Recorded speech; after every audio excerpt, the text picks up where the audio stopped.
आखिर क्या वजह है कि हर आतंकी घटना के होते ही पाकिस्तान पर चढ़ बैठने वाली मोदी सरकार और उनके मंत्री संतरी सब इस पर खामोश है? आखिर मोदी को पाकिस्तान से ऐसी क्या मोहब्बत हो गई है? देश को कुछ तो बताइए।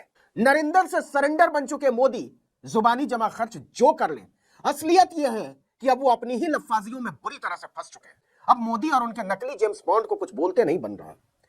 पूरी मोदी सरकार को सांप सूंघ गया। तो कहने का मतलब यह है कि मोदी पाकिस्तान का नाम लेने में दिल में क्यों दुबक गए, और अब तो पाकिस्तान का भी नाम लेने में 56 इंची ढिंचित महामानव का गला सूख गया। भारत के इतिहास में आतंकवादियों के सबसे पसंदीदा प्रधानमंत्री और गृह मंत्री का नाम आप बता सकते हैं? बिल्कुल सही समझे, वही है। नाम बताना जरूरी तो नहीं। असल में आतंकवादी मोदी शाह को दो कौड़ी का मानते हैं, और मोदी शाह दो कौड़ी का मानते हैं भारत की जनता को, बिल्कुल दो कौड़ी का। दिल्ली धमाके के 72 घंटे बाद तक देश को नहीं पता कि हुआ क्या है।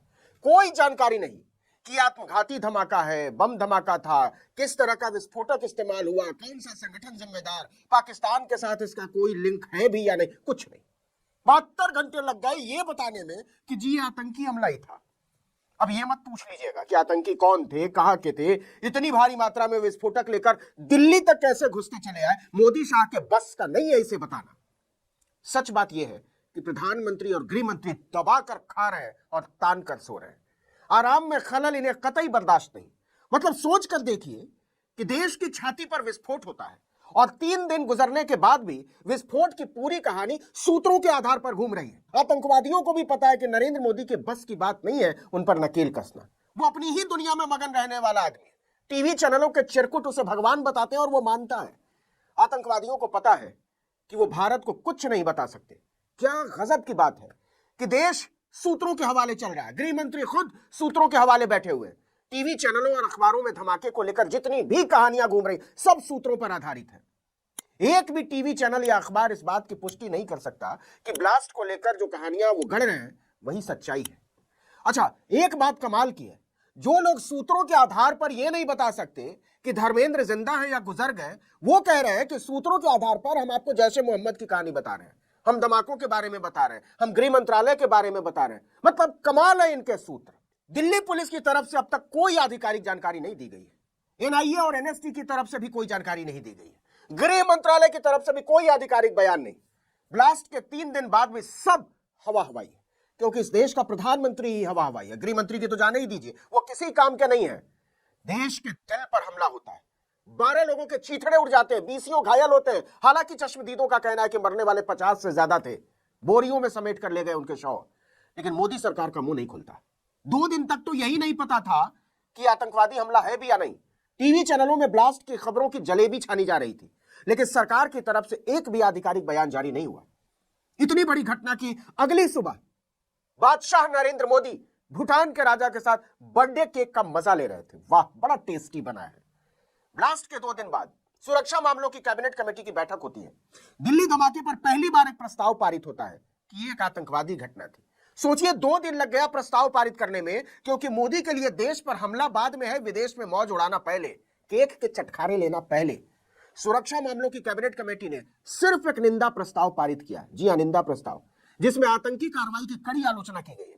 इसकी जानकारी देने भी गृह मंत्री अमित शाह सामने नहीं आए। रेल मंत्री अश्विनी वैष्णव ने निंदा प्रस्ताव के पन्ने पढ़कर सुनाए। इस निंदा प्रस्ताव में लिखा है, देश विरोधी ताकतों ने 10 नवंबर को लाल किले के पास कार में धमाका किया। यह एक जघन्य आतंकवादी घटना है। अच्छा, नहीं बताते तो पता ही नहीं चलता।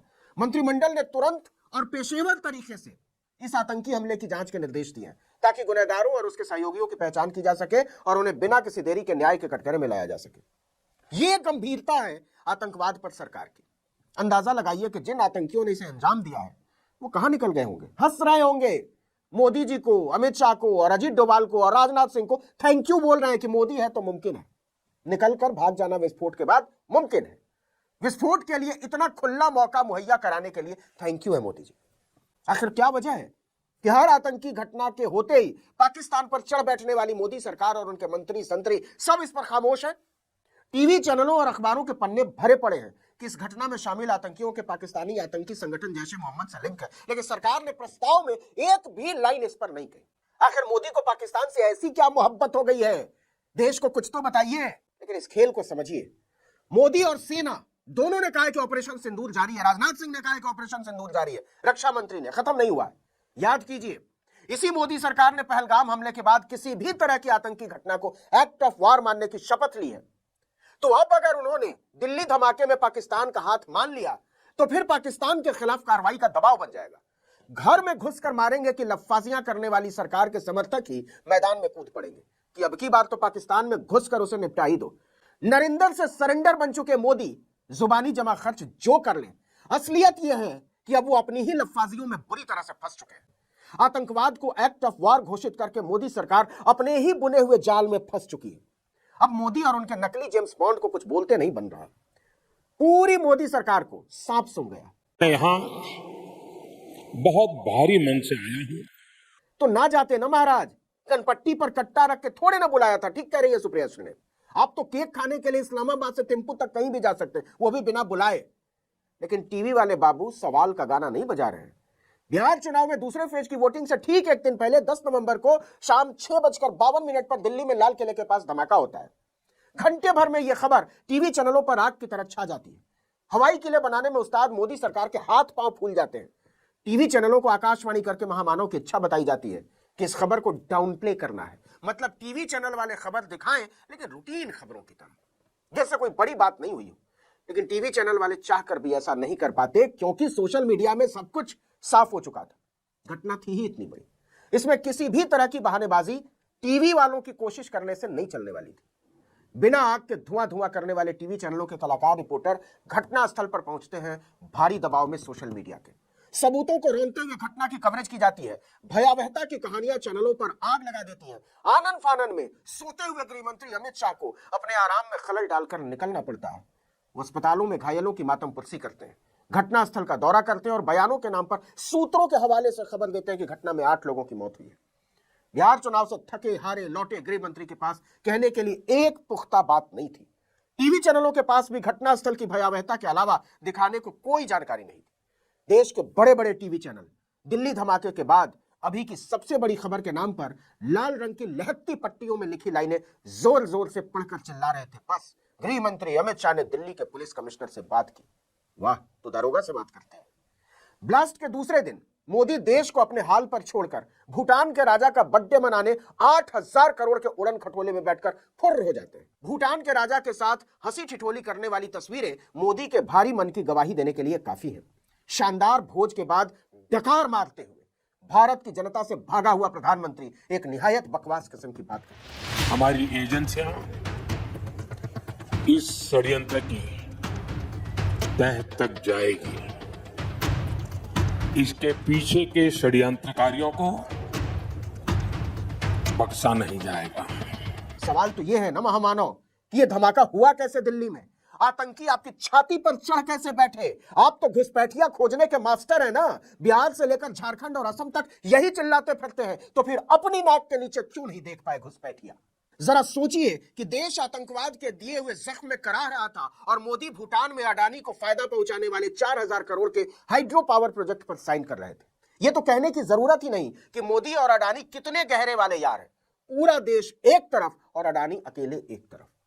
और मोदी तो मोदी, दिल्ली की मुख्यमंत्री रेखा गुप्ता की नींद धमाके के दूसरे दिन जाकर खुलती है। तो कहने का मतलब यह है कि मोदी पाकिस्तान का नाम लेने में दिल में क्यों दुबक गए? आखिर क्यों जैशे मोहम्मद का नाम सूत्रों के हवाले से मीडिया में उछाला जा रहा है? सरकार क्यों नहीं ले रही है संगठन का नाम? सरेंडर मोदी की पोल पट्टी खुल चुकी है और सबसे ज्यादा खुली है आतंक की आकाओं के बीच। उन्होंने हुलस कर कहा है कि मोदी का मतलब है नाम सामने ना आने की गारंटी, जान न जाने की गारंटी और पकड़े जाने का तो सवाल ही नहीं। वो जानते हैं कि देश की जनता सिर पटक के मर जाएगी, लेकिन मोदी जी ना नाम बताएंगे, न पहचान बताएंगे और ना ही ये बताएंगे कि ये काम किया किसने है।